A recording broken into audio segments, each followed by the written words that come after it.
Okay, good afternoon. Welcome to another one of Hillsgreen's marketing webinars.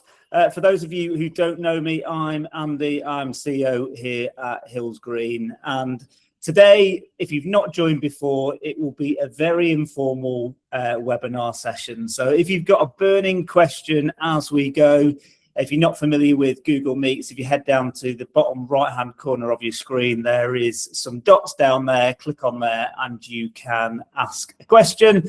Equally, put your hand up, or we can actually bring you into the conversation and you can ask a question directly to the panel. So here at Hillsgreen, we are all about champion agriculture. We're all about helping those brands market and connect with farmers and other rural audiences. And today we're talking in particular, how do we reach farmers via Facebook? Luckily for you guys, I have got my expert colleagues on the webinar today who's going to be supporting the conversation. So I'd just like those guys to give an introduction. So Ed. So my name's Ed. I'm the sales and marketing manager at Hillsgreen. I've spent all my life working in farming, come from a dairy farming background, and over my career I've worked with some amazing brands from likes of Farmers Guardian, Llama Show, Crop Tech Show, and farm deals, and found myself here working as a sales and marketing manager at Hillsgreen. Thank you. Ashleigh? Sorry, Ash, I think you're still on mute. Good start. So yeah, I'm actually one of the paid media and social managers at Hillsgreen. So I've been in marketing now for 8 years, 6 of those years in the agricultural sector. So I work across paid social, paid search and organic campaigns supporting both lead gen and e-commerce clients. And I also come from a dairy farm background. Perfect. Thanks, Ash. And Anna? Yeah, so I'm Anna. I work very closely with Ash. I am paid media and email manager here at Hillsgreen. So predominantly work across Meta from a paid media perspective, and then get very involved in all the email that we do for lots of our clients. In terms of my background, predominantly sort of like lead gen and events promotion actually. So slightly different to Ash, but yeah. That's kind of me. And yes, I do come from an agricultural background as well. Thanks, Anna. And for those guys who don't know my background and how we ended up setting up Hillsgreen, is I also come from a farming background. We've got our dairy farm just down the road from where I'm sitting in Macclesfield in Cheshire. My background, I got into the weird and wonderful world of digital marketing back in 2010. And then 2018, when I set up Hillsgreen, I somehow managed to mash my two passions together, be it bringing digital marketing to agriculture. The reason I tell you that is because this topic that we're going to discuss today, when I first got the business going in 2016 to 2018, I was predominantly told by agricultural brands that farmers weren't online, first and foremost, let alone being on Facebook. And that is where, to give you a little plug, is where our Marketing to Farmers report came from, because I was probably sick and tired, sat around boardroom tables trying to push the point that actually farmers are online and they are on social, in particular Facebook. And rather than talking about opinion, we always like to talk about data and fact here at Hillsgreen. So we started doing our own surveys. And that survey now has been going for the last 5 years, understanding farmers, how they're making buying decisions on farm, how they use the internet, how they use social content they like, influencers they follow, all of the insights to allow us to put together marketing strategies that work. So when it comes to Facebook, I'm just going to share with you a slide from our latest data. 2 seconds. So on Marketing to Farmers, as I say, we ask about what social channels are you using on a daily basis, weekly basis, monthly, or not using at all. When it comes back to those most popular social media channels used daily, second to WhatsApp, which you could challenge, is WhatsApp a social media tool or is it a communication tool, is Facebook. Those surveyed this time last year, 66% of them, and we surveyed just shy of 1,000 farmers from 8 age 18 to sort of 60 plus. So we've got a good spread in terms of age demographic, decision-making profile, and location within the country and type of farming. But out of all those surveyed, 66% of those surveyed are using Facebook on a daily basis. And if you look at what that's done from 2023, we've gone from 53%, 62% in 24, and then 66% in 2025. Although Facebook as a platform, if you look at other industries, is maturing, and you could almost say a lot of audiences are coming off it, but not when it comes to agriculture and not when it comes to farmers. So from our perspective as a digital marketing agency, it is a channel that we use very heavily in order to help our clients connect and reach those farming audiences. So to start off, we using some polls. So I'm going to launch our first poll, which you just go to the bottom right hand corner, as I said before, just to vote. First question, simply just want to get a feel out there for what are you doing on Facebook at the minute? Are you currently just using it for organic? Are you currently looking at it to sort of boost posts? Perhaps you're running ads through the ads manager. Are you doing all three, or you're not currently utilizing Facebook at the minute? So just pop down there and just place your vote, just so we can get an idea of where you're all at when it comes to it.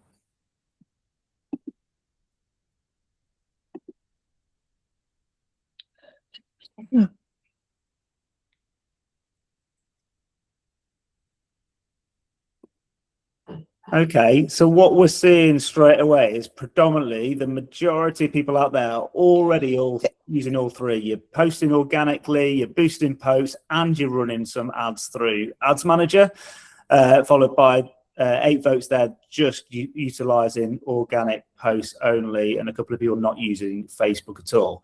So before we get into the jargon, I think it's really important to just understand the difference. So Ashleigh, I'm going to come to you first.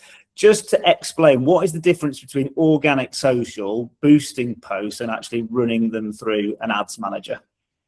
So your organic social, that is your unpaid content. So that is content that you're posting on the likes of Instagram and Facebook, whether that on your grid or on your story, that is just reaching your existing audience. And then the first way to kind of get that audience larger is to kind of boost that post. That's by putting money behind that organic post. But with boosting, it is a lot more limited. You can't kind of optimize in the same way as a paid campaign, which is kind of where your paid ads comes in. So through Ads Manager, you've got then full control of your targeting, your optimizations, and your performance to be able to drive either leads or sales or awareness, whatever your goal is. You can kind of start to build a bit more of a funnel. So your boosting is a quick win, I'd say, versus a campaign-based activity, which is your ads manager. Yeah, okay. And coming to you, Ed, next, in terms of that boosting, we're seeing a lot more brands having to go down that route because it's just getting a very crowded place when it comes to Meta. Yeah, and I think all organic social platforms are seeing this now. And unfortunately for marketers, the platforms know they've got the audience now. So they're not having to provide as much reach to your organic content you're posting. So maybe 10 years ago, I know when I first started working in my career, your average social media post would be around 10-15% of your audience reach. So that's of your followers, you get reach about 10-15% of them. Now you're lucky if you're hitting 5%. On average, it's around 2%. So they are really throttling accounts now. Yeah. And it's mainly because social media platforms at its core is a business for the likes of Meta. And they understand now, people like us marketing managers are willing to pay to reach the audiences we want. So they are being a little bit cheeky now. And unfortunately, it is having to come. You're going to have to get your wallet out to start reaching those wider audiences. So in terms of getting your wallet out and starting to invest in Facebook ads, so there's obviously a lot of people already currently doing that at the minute. But Anna, we just talk about, what sort of goals could we be looking to achieve when it comes to Facebook ads? Yeah, so I think the first point I guess I'd like to make is actually utilising a mix of all three is going to be the most powerful way that you can use that platform. Specifically looking at, if you're looking at running ads within Meta Ads Manager, there's a whole wide variety of things that you can be looking to optimize for. So you could be running campaigns purely focused on just trying to get your brand out to your target audience. You might say want to run a campaign around growing your follower list, but actually from a more kind of commercial standpoint, we can run ads which will generate leads for your business, or even generate sales depending on the type of business you're running. So I think there's a vast variety of things you can do from an advertising standpoint, but it's about finding what's going to work for your business and what's going to kind of move the needle most for you. I think that's a really important point, because a number of brands that I sit with sometimes get the two confused. You know, when we're looking at Facebook ads, we can tangibly look at that commercial goal. Can we get more people to our open days? Can we get more leads for that particular product or service? Or can we sell more product, maybe when it comes to e-commerce, opposed to organic social, which is about building the community. And that is about building an audience that wants to interact with you as a brand and your content, and doesn't want to be sold to all the time. And the number of brands that we see, almost you utilizing your organic channel to sell, and actually it's having a negative effect, because it's starting to turn people off than turn people on. So I suppose, Ash, it's about understanding the difference between how you would use the organic social content versus using the Facebook ads platform. Yeah. So from an organic perspective, it's where you can see that there is already content that's already working, and you need to kind of put a bit of budget behind that for awareness or engagement. Another way from an organic perspective also, so we have a client at the moment that we're working with a couple of influencers with, and through Ads Manager, Meta is quite clever in the way that it'll always choose one or two ads kind of to favour. So we'll put a bit of budget behind those organic posts too, and kind of collab with that influencer. That's kind of where you'd use, I guess, it from an organic perspective. But from the paid ads side, it's where you've got a clear goal. So if your goal is sales, or if your goal is leads, and you want a very targeted approach through a full funnel, that's when you'd kind of move over to your paid ads. But am I right in saying that for your Facebook ads to perform better, it would help if you've already invested in your organic social first? 100%. And also, especially from, I'd say, more an econ than a lead gen point of view, if it's the first time maybe you've seen that brand, you know, you've been served an ad on Meta, the first thing you do is press that organic social page. And if you aren't present, if you aren't posting, it's that trust factor with, do I want to spend that money with that brand? And as we've seen, like in the Marketing to Farmers report, it is quite, you'll have to maybe tell me the figure, Ed, but it's quite, you know, farmers they will spend online. Yeah, I think what our latest data was out of the 1,000 people survey, 96% of farmers are buying online for their farm business. And actually, when you dig into that data, a good proportion of them are willing to spend over £1,000 on a single purchase. So, like I talked at the start of this webinar about being challenged if farmers even on Facebook or even online, not only are they on social and online, they are spending online, and time is precious. And when we look at some of the peak times that farmers are doing their research and buying products, is actually when the day-to-day business is shut. So if you've got a product with an e-commerce opportunity, there's definitely the potential to generate sales through that. I think as well, just to add on to that, I think a kind of easy way to think about your organic social is like that has become a bit of a shop window. So that is the place that, as Ash said, people will go to make sure you're a reputable business. You've got good reviews. People aren't saying horrible things about your business because you're not fulfilling what you're saying you're going to do. So I think it's really important that actually, although organic social doesn't necessarily commercially, it's not easy to commercially, I guess, attribute sales or leads back to that. It does have quite a big impact on your ads when you are running ads as well. I mean, probably coming to you, Ed, is when we think about the marketing funnel, we're looking at organic social very much at that awareness piece versus some of the ads activity that we'd be doing would be further down the funnel. Yeah, definitely. It's echoing the point we made earlier, but organic social is very much your community. And if someone comes across a top of funnel ad and it's the first time they're coming across your brand and they click through to your Facebook page and they see, wow, they've got a really loyal follower base who are saying amazing things every post. They're saying, yeah, I bought this. This is amazing. It's really changed the way I farm. It's going to have a much bigger amplification. But very much so, if you are trying to sell for organic social, the platforms will penalise you.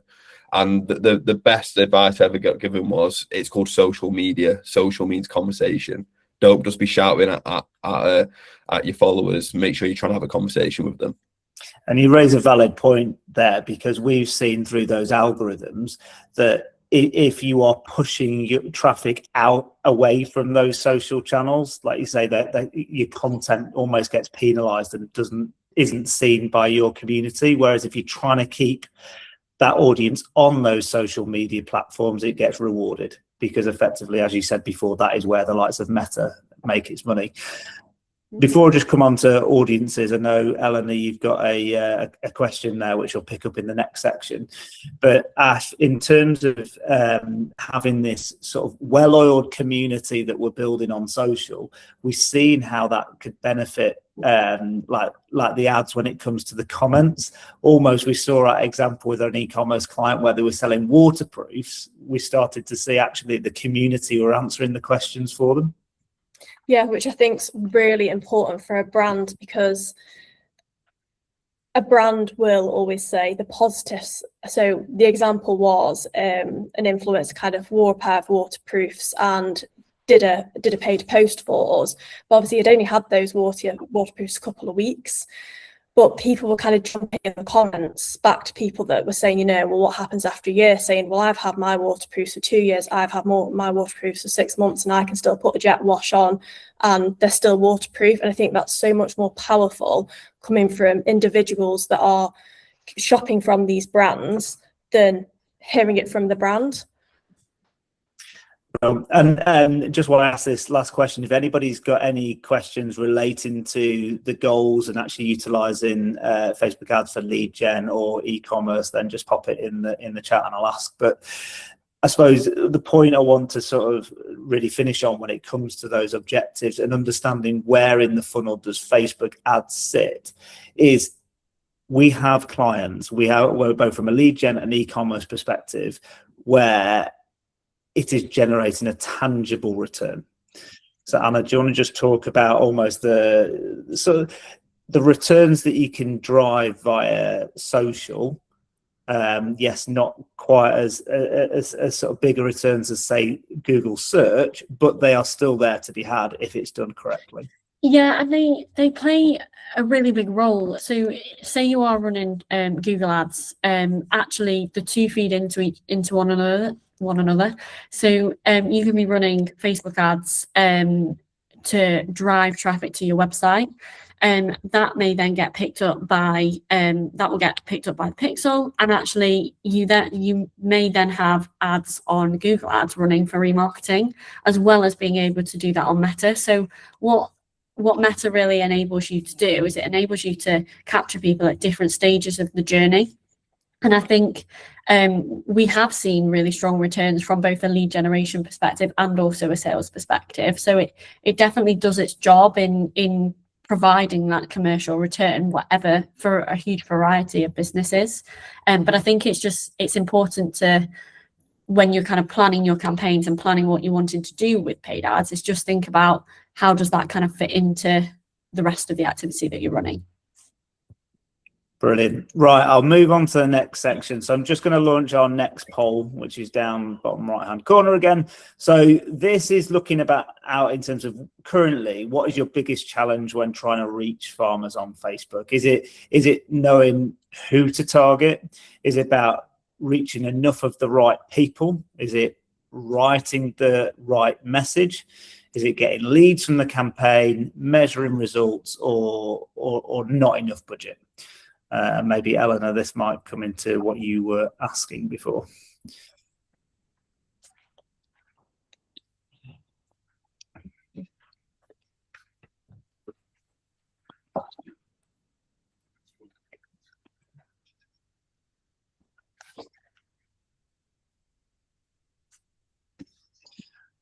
Okay, so we've got a bit more of a split here. Still predominantly the biggest challenge for most of you out there is reaching enough of the right people.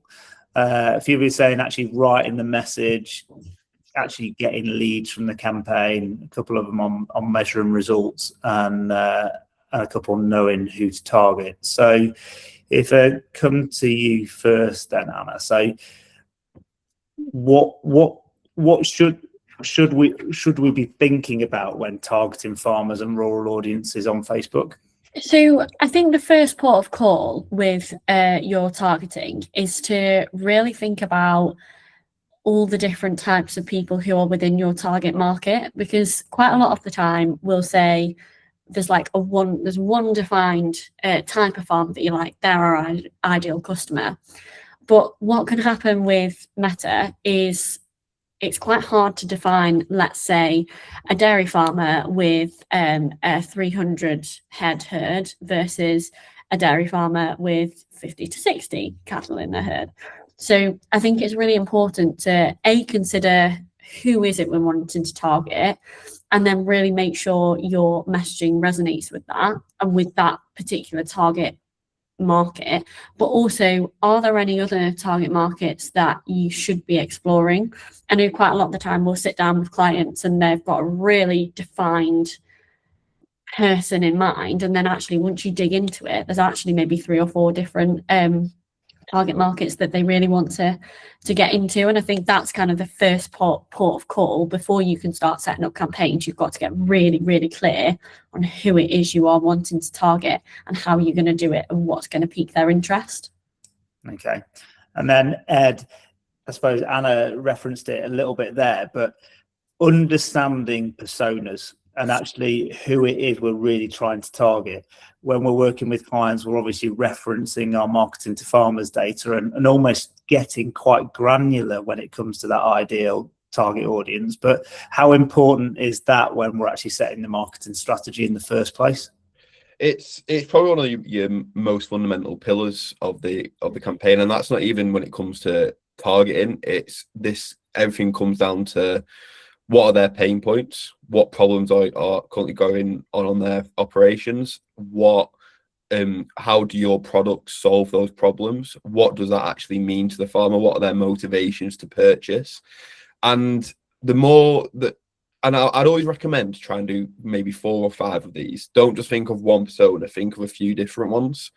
And the thing I always recommend as well is also talk around their interests. So what correlation do a lot of your audience have that they're also interested in? So not necessarily this type of farm on this type of farm. What type of content do they like? What type of things are they interacting with? Do they all like Jeremy Clarkson? Do they all like John Deere tractors? It's that understanding of what actually perks their interest, and also where do they hang out, for want of a better word. Where are they spending their time? Because a phrase I'm starting to try and coin is fish where the fish are. It's about understanding where your audience are, what are they reading, what are they doing on a day-to-day, and you're going to try and find them where they hang out. And in this case, it's going to be Facebook. And actually, sorry, Andy, but if you can do that then makes your life far easier when you are starting to build out those audiences within Meta, because you already know the key interests that you're going to be wanting to target for each of your different segments. So you've done half the work there. Yeah, and all I was just going to add on to that, you make a really valid point around what are their challenges, what are their pain points. And the one question I always go to when we've surveyed farmers is, what are the biggest factors impacting decision making on farm, right? And we all know that staff labour is a challenge on farm. But when you actually ask the question about what are the factors that influence the buying decision, the likes of the other challenges like, I don't know, the government changes or the labour, are actually lower down the list. The highest priority all come from a financial nature, whether that be profitability of the business, cash flow, efficiency, climate and weather is up there. But the top three tend to be of a financial nature. So with our clients, we're then also looking around that messaging point in terms of, okay, what are we trying to say to our customers here, potential new customers here? Is it about the return on investment that we're delivering, a time saving, an efficiency saving, something that where it's going to, obviously there's a cost for your product and service, but actually over time, is there going to be a saving? So we'll come into messaging a little bit later, but Ash, when it comes down to targeting, I think the first thing is just understanding the different types of targeting, from sort of interest targeting, customer lists and retargeting. Do you want to just explain the differences there? So interest-based targeting is really good if you're trying to find a new audience. So I'd call that your cold audience. That's kind of top of the funnel. They've probably not come across, a couple could have come across your brand before, but not everybody has. So your message, your brand, your creative has to be really strong in that audience.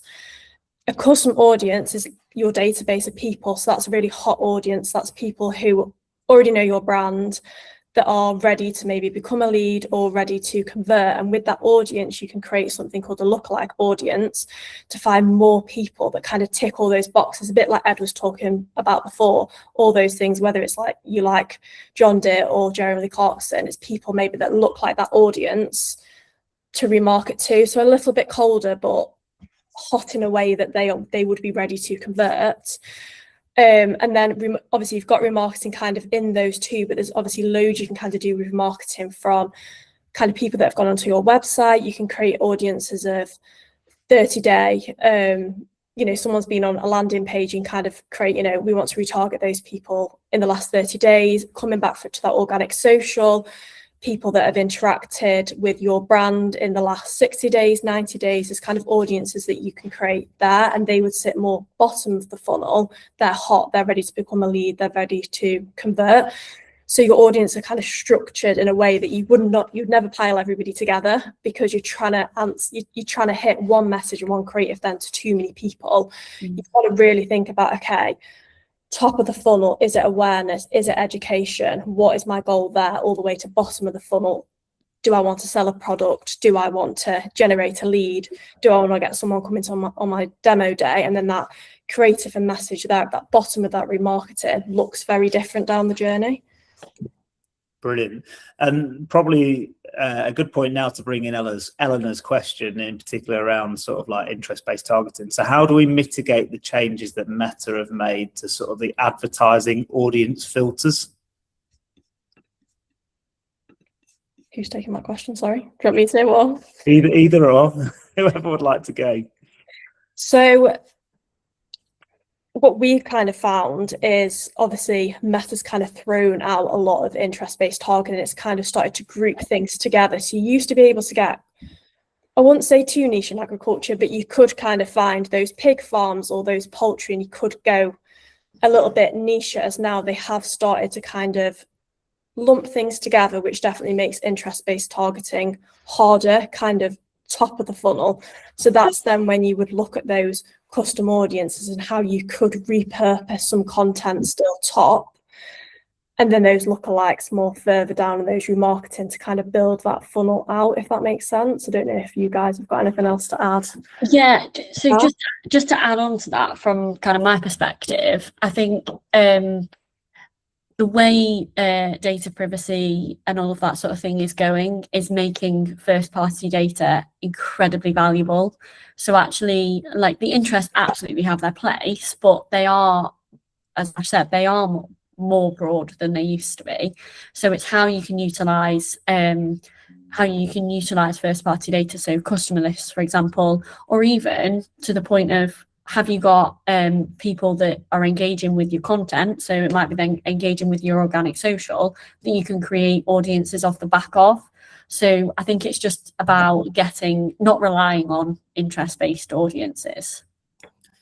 And probably then leading on from that, come to you, Anna, again. But in terms of with farmers, there's the challenge of actually we could get too niche. So how do we sort of avoid that? So I guess there's a few trains of thought with this. And I think Ash hopefully will agree with me. I think actually you can get quite niche with your targeting. I think if you're concerned about the fact you are being too niche. So for example, in an ideal world, your audience would be roughly a size of around 1 million for it to be a viable campaign or viable ad set.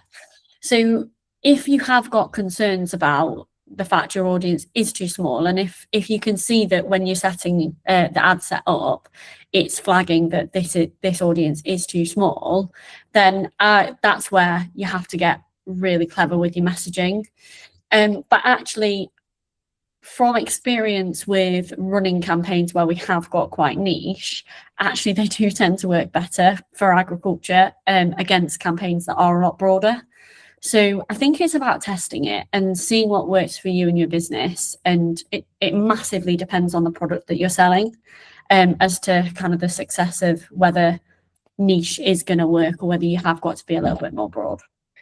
And I guess also it's about, you might have an audience that is quite narrow, but what else is out there that, you know, I could be putting my brand in front of. We found out with quite a few clients that they kind of come in and they think they know their target audience, and after you get in the room with them and you talk it through, well, you find out that they want to be touching all these other sectors that they hadn't thought about, but there is the market there. So then you can slowly start to broaden your audience up to new opportunities.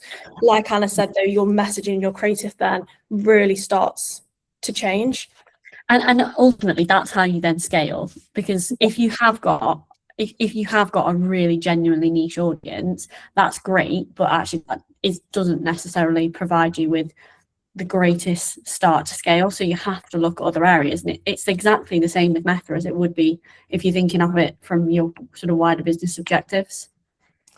I think you both raised a really valid question, and this is the beauty of digital, which is why I love it so much, is because it gives you data. And almost when you've got a client that comes in and thinks they know their target audience, sometimes your target audience offline might be very different to your target audience online.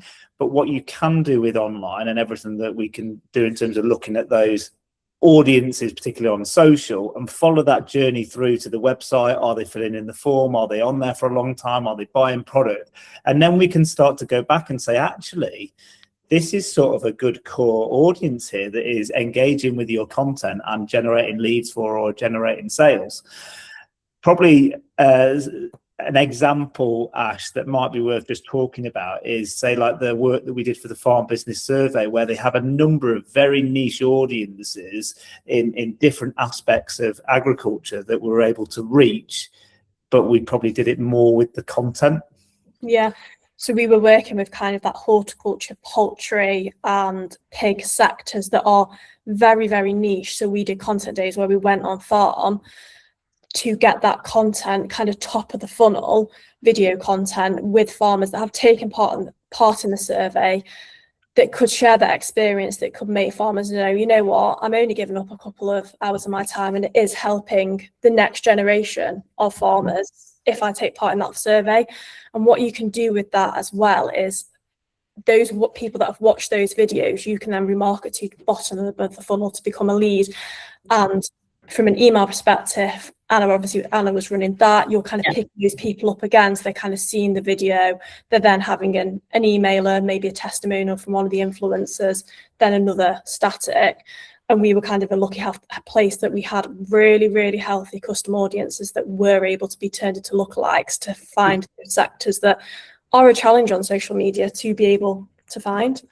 And we were able to really like marry that content up, weren't we, between, so for example, horticulture as a target segment on both email and also paid social had a very different message to that of table poultry, because actually ultimately their reasons for doing the survey were completely different. Yeah. And that gets me onto another bugbear where, you know, as with my other farmer hat on, I receive content from businesses looking to sell me product. Whereas the latest one I've had was all about lambing and the sheep products that they've got coming to a dairy farmer. And that therefore just really grates me. You just don't engage with the brand and not going to buy there because they don't understand me. And I suppose what you're saying, Anna, is follow that all the way through from every touch point. Absolutely, yeah. Okay, brilliant. Right, we're going to move on to the next section, all about what makes your ads perform well in agriculture. So I'm just launching our third poll there, which should be there. So what do you think has the biggest impact on a Facebook ad performance? Just intrigued to your view on it. Is it around the targeting? Is it around the ad creative? Is it around the copy?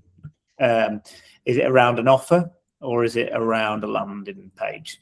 You know, is that gut feel? Is it based on data? But just pop it in there, and then we will discuss what we're seeing from our side when it comes to how do we improve the performance of Facebook ads for clients.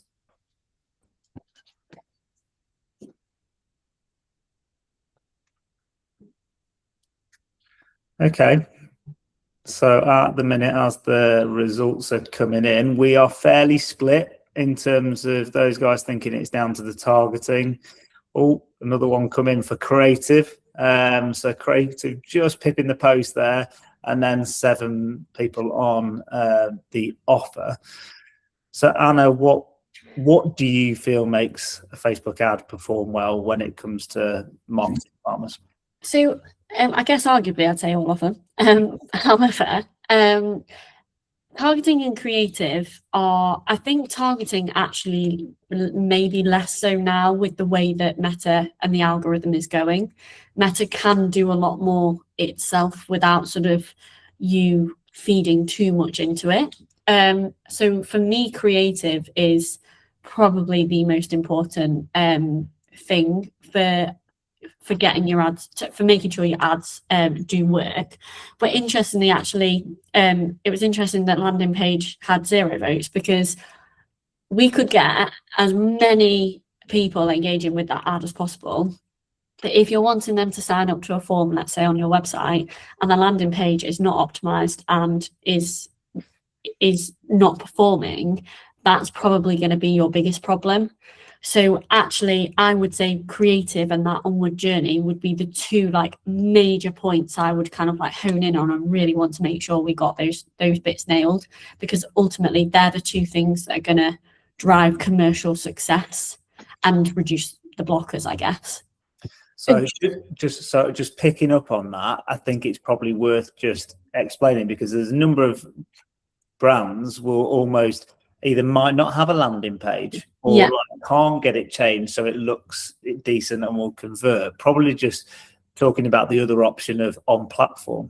Yeah, so we do utilize on platform for quite a few clients, and it is in those instances where maybe they haven't got a website that we feel is going to work to achieve what they want to achieve, and using on platform. So it might be that let's say, so we have a machinery brand, for example, who sells secondhand machinery, and they want to get new machinery inquiries for people looking for secondhand kit.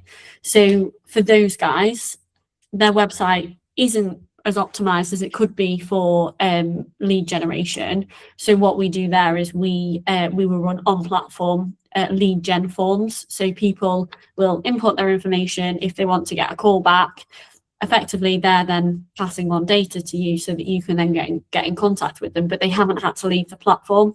So that reduces a potential blocker in somebody not wanting to go off Facebook or Instagram to actually get in contact with you.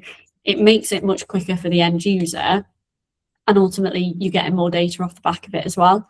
So it is a some people love it. It obviously comes with a little bit more admin because it can generate a little bit more in the way of spam, but actually it can also generate a lot of really, really good leads. So as long as you're happy to kind of filter through, it can be a really good way of getting leads without having to rely on a website if it's not completely optimized or you're not 100% happy with it. Thanks, Anna. Ash, were you going to come in with a comment on that point? Well, yeah, I've got 2 comments now, but that's fine. One comment just at the back of what Anna said, what's really important is though to kind of move those leads down in your lead tracker in Meta, is to move those leads. Don't leave them all sat in, if it's qualified or the name in that tracker, because if you're not moving those down into spam, or if you're not moving them to converted, you're not feeding back to Meta, this is a good lead and this is a bad lead, and that's then when you can kind of see more bad leads coming through, because Meta thinks, great, I'm getting you loads of leads and you're not feeding that data back to me. And then just to jump on what Anna was saying before, I guess from an ecom perspective with the landing page, is that customer journey too. If you kind of land on that landing page, the journey's a lot longer for ecom than lead gen, and if it's really hard to kind of navigate and find that product, and you don't have those related products set out and you set up, and you don't have a good, you don't have these little things like Apple Pay and stuff on your site, then that is when people will bounce off. And that's kind of then when you're relying on that abandoned cart from an email perspective to pick those people back up. But if you don't fix the problem with the landing page or that journey, you can find that you are putting money into something that is never kind of going to break that cycle. And the first port of call tends to be that the ads aren't working, and actually that isn't necessarily the case. So it is really, really important to look at things really holistically. It might be that the ads aren't working, and if that's the case, then that's fine. But it could also be that the ads are generating you a whole load of traffic, and then you're getting a massive drop off. So it's about like really getting into the data, and I guess that's probably coming on to the next point, but get into the data and see what's happening, and then kind of make your decision on next. Yeah. If you are seeing those link clicks, if you are seeing those likes and you're seeing no conversions and you've got a really low return to ad spend, do you mean that's then when you're like, it's not a problem with the ad, it is a problem then with potentially your site or your journey, and it's something to explore there, then let's turn all the ads off, because that isn't going to fix the bigger problem. And I can think of a couple of clients over the years where they've been dipping the toe in the water when it comes to digital, maybe paid search or paid social, getting a few conversions, and therefore they've realised they want to, expert help, come to an agency, and we actually say, well, actually the first thing I'm going to do is turn it off. Going to turn off what you're doing and actually reinvest that budget that you had on a monthly basis to sort your website out or sort that landing page out, because longer term it will provide you a better return than simply us setting up new campaigns, new ad sets and going live with that. It's almost like it's like sending a load of people to your new shop you've just bought on the high street, but you haven't actually got in there and done it out and set up the layout. So literally the walking through the door, looking at what a jumble sale it is and walking back out is completely counterintuitive. So yeah, sometimes the answer is, and it's not always what particularly business owners want to hear. Sometimes the marketing managers get it, but the business owners don't want to hear is actually just stop that, sort your shop out, your window out, and get it working well, and then we'll create some better ads and push more traffic to it, and it will generate a better return. Just coming on to almost the copy in a bit more detail, because I know we see a lot of Facebook ads account through the sales process, and particularly for those global brands, perhaps where they've got somebody that's not a native speaker creating the ad or the copy, or even somebody that is actually based in that country but just doesn't understand the audience. How important is it that you do understand that audience when you're putting your copy and your ads together? Oh, it's massively important, and I think it's your copy and creative will do a lot of good work for you with these ads, because that fundamentally is what the ads are. And a lot of people say as well, and Ash and Anna, correct me if I'm wrong here, but if you do have good creative and good copy, Facebook will naturally find an audience for you down the run. Yeah. And that's why it's important about knowing your audience. But you can't do that if the copy isn't resonating with the audience. So if you do have someone who's running the ads from a separate country or doesn't understand UK agriculture and is trying to relate to that audience and saying just the wrong thing, saying how's silaging going, for example, in January, something like that, where people aren't getting either the seasonality or the tone right, or even the right sort of names of stuff. For example, using terms such as Dutch barns in different countries rather than like a shed or something. It's about understanding, and farmers will pick up on that. And the story I always love to say is my dad will tell you he's a very, very talented ploughman, and he knows everything you have to know about ploughing. And he was once looking for a Farmer's Guardian ad, and he spotted someone had used a ploughed field that was from East Germany, because that's how they plough there. Don't ask me how they plough there, because I have no idea. But he could spot that out. And so if you are using imagery that isn't UK in the UK, it won't resonate the same. Thanks. And finally, just on the content, Ash, you touched on it earlier around incorporating influencers, but we also know through our marketing to farmers data, farmers buy from farmers. Bringing in testimonial and case studies is a bit of social proof. How can we do that when it comes to Facebook ads, Ash? I'd say UGC content, testimonials, anything like that does work really, really well on paid social. So that could be kind of B-roll content with a testimonial kind of over the top. It could be camera straight in front of the farmer. It could be written. You can get it into ad copy. You can get it into the creative.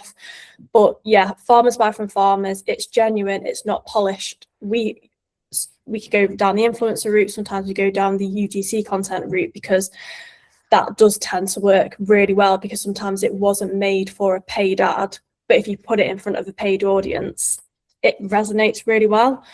Oh, you're on mute, Andy.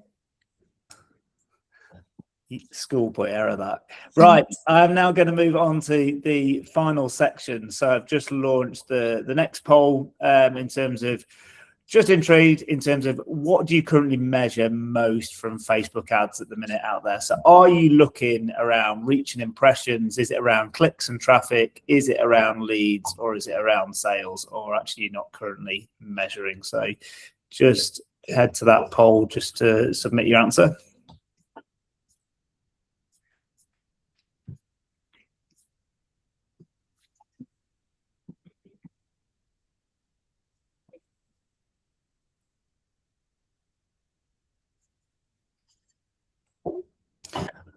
Okay, so good sort of mixture there, but actually majority are looking around that reach and impressions. So obviously follow the clicks and traffic, and actually further down is sort of leads and sales. So Ash, what should we be measuring when it comes to Facebook ads, and therefore what should we optimize for? It very much depends on your goal. If you're going after kind of brand awareness, if you're going, if you're e-com and you're doing sales, to if you're doing lead gen and you're doing, I guess it kind of very much differs. So from an e-com perspective, you're going to be looking at your return on ad spend, but lead, you're going to be looking at your cost per lead. From a awareness, maybe that top of funnel, you're going to be looking at like cost per click and cost per view, but it always comes back down to that goal, and even down to lead gen, to e-com. On whatever your goal is, your metrics will change very slightly depending on what that is, if that makes sense. So I wouldn't say there's always necessarily a hard, these are the KPIs you need to be watching for. That's kind of something that you would set before you start activity. So you need to think, okay, this is my goal. Maybe if it's e-com, this is how much sales I want to generate. These are then my KPIs. If it's lead gen, this is how many leads I want to generate a month. I'm happy with a cost per lead of X. These are then the KPIs that I need to hit to make sure that with my budget, I'm going to hit those amount of leads at that cost per lead, if that makes sense. Yeah, it makes perfect sense. And I suppose the thing that I always worry when it comes to reach and impressions, we could go and get massive reach and a shitload of impressions for client. But if it's in front of the wrong audience, then it's complete wrong metric.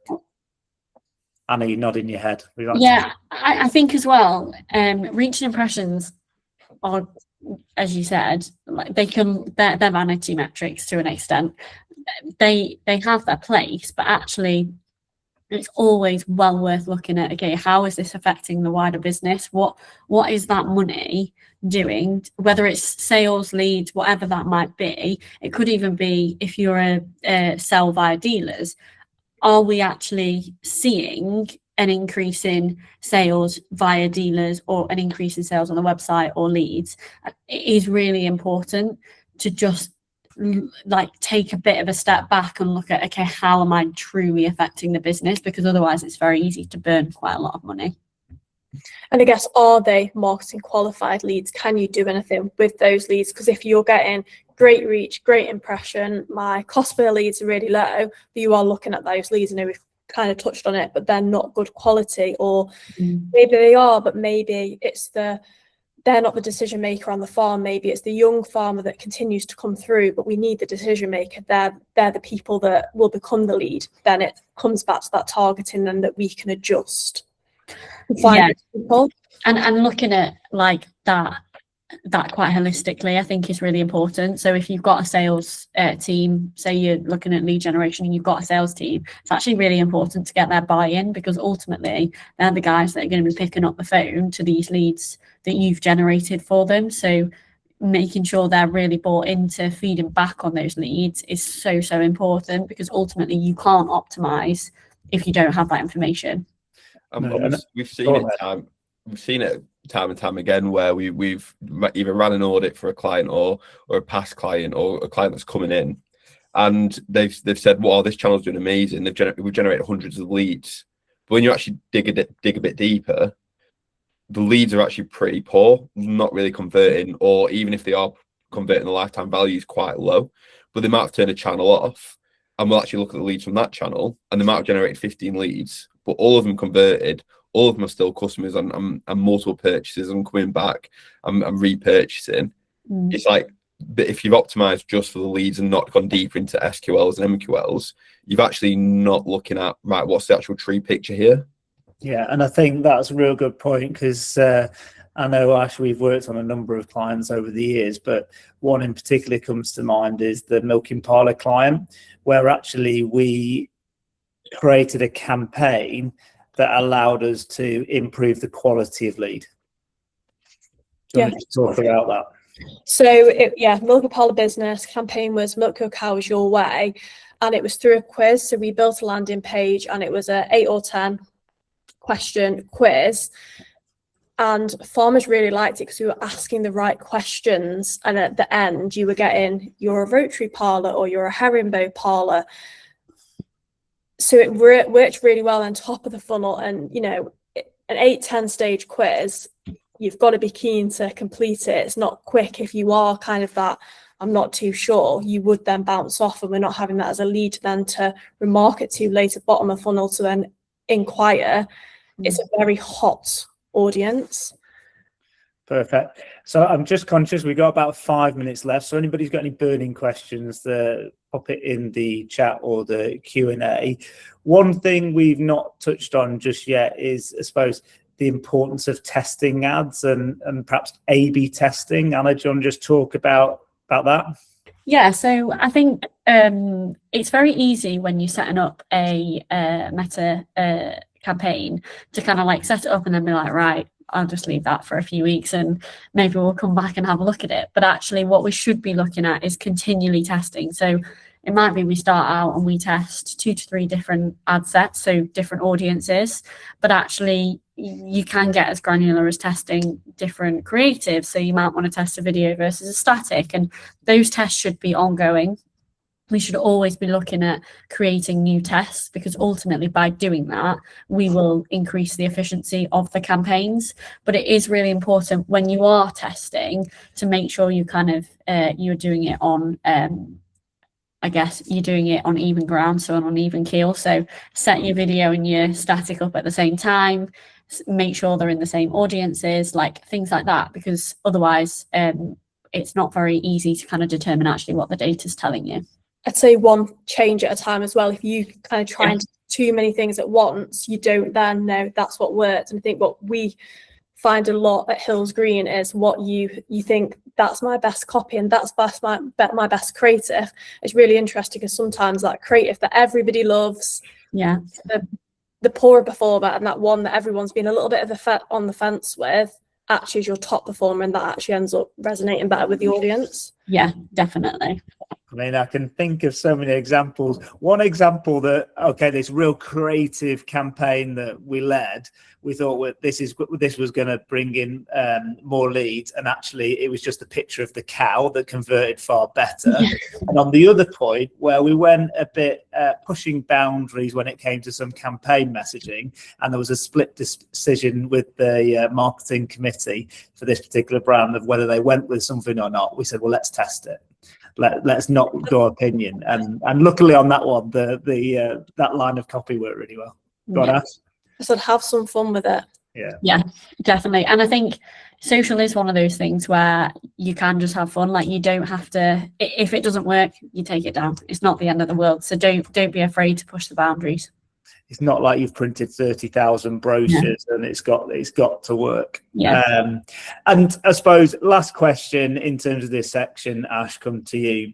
But what are the signs that we might see that a campaign needs improving? I'd say it comes a little. We touched on it a little bit earlier. Is you're seeing kind of really good engagement, so you're getting lots of likes, you're getting loads of comments, but you're not getting any leads or you're not getting any conversions. Like, clearly there's something going on there, because your actual goal, people are liking the ads, you've got good reach, you've got good engagement, it's obviously hitting people, but why? And then that's kind of bringing back to, are we not hitting the right people? Have we not got the right message? Have we not got the right creative? Have we got a tracking problem? And it's then kind of starting to ask yourself all those questions to find out what is the problem. Don't just switch it off, because you never then are going to find out the problem. And then it's just we won't do paid ads again. When really, if you can kind of get everything working really well, you've got a good funnel, you've got good targeting, good creative, your campaign should fly. And finally, I can't believe this question has not come through, so I am going to ask it. But Anna, when it comes to budget, what should we be investing within, particularly probably the difference between boosting, post, but if we're going to go to that next level in sort of targeted ads using the ads manager, what budget should we be looking at investing? So ultimately, I feel like I'm going to give a politician's answer here, so apologies, but ultimately it depends what you're wanting to achieve at the end. So if you say, you need to achieve you want 50 leads coming from Meta, you really need to work backwards of and forecast what you think 50 leads is going to cost you from a Meta standpoint, to really know what your budget needs to be. But as kind of a starter for 10, if you're just wanting to have a go and just see what the data says, I would be sort of saying you don't really want to be spending any less than sort of like 500 to 750 in an ideal world. We tend to kind of recommend between 1,000 to 1,500, but it's massively case by case. Like it hugely depends what your objectives are. Yeah, absolutely. So for example, if you've got 5 different segments of people you're trying to target, you need to make sure you've got enough budget to cover that. If you've only got one core audience and maybe a remarketing, you may not necessarily need as much budget. But it's about, if you don't have the means to be able to forecast, get yourself some data. So maybe spend 500 to 750 a month just to get some data to then be able to really tell what you do need in the long run. I think it's all about kind of testing and seeing what your costs are going to be to work out what you actually really need to be spending to achieve your goals. Thanks, Anna. And I think just to add on to that, it is, if you think about the farming press, agri brands, cost a few £100 just for a small little part of the classified. you're looking at a few grand for sort of half page or a full page ad. So just bear that in mind when you're comparing or going to an event, you know, when you're comparing budgets associated with those channels, it's a half decent investment if you want to generate a return. Yeah. So unfortunately, guys, we've now come up to time. Thank you so much for joining us. Just to wrap up, I'm just going to ask each of the panel just to give their final takeaway on this subject. So Ed, when it comes to marketing to farmers via Facebook ads, what's your top tip? I would just give my usual answer of just really understand your data, understand what customers are worth to you, so the lifetime value or average order value, and then take that approach when it comes to budgeting for these ads. If a single order is worth 10 grand to you can more than spend £1,000 to acquire that customer. So my advice would to get deep into that data and the numbers. Ashleigh? I would say start with a clear goal. If you don't know what success looks like, it's going to be really hard for Facebook to deliver it. Anna? I think mine would be really consider how paid social fits with the rest of the marketing that you're doing, because it all needs to align to make sure it works effectively. Thank you. Well, we are now up with time. Thank you so much for everybody taking the time to listen to today's webinar. Thank you so much for the panel for the great discussion that we have had. If you guys need more support or help when it comes to the world of Facebook ads, feel free to reach out to Ed or myself and we would happily have a chat with you. And the last little bit of a plug, for those of you who don't know, we have an event called Cultivate, which is our leadership conference, which takes place on the 29th of April. I've just been told we have 5 tickets left. So if you were thinking of going to Cultivate and you'd want to go, then get your tickets bought. Grand. Well, we will be in touch next month with our webinar towards the end of April. But thanks again for attending and hope to see you all soon. Thank you.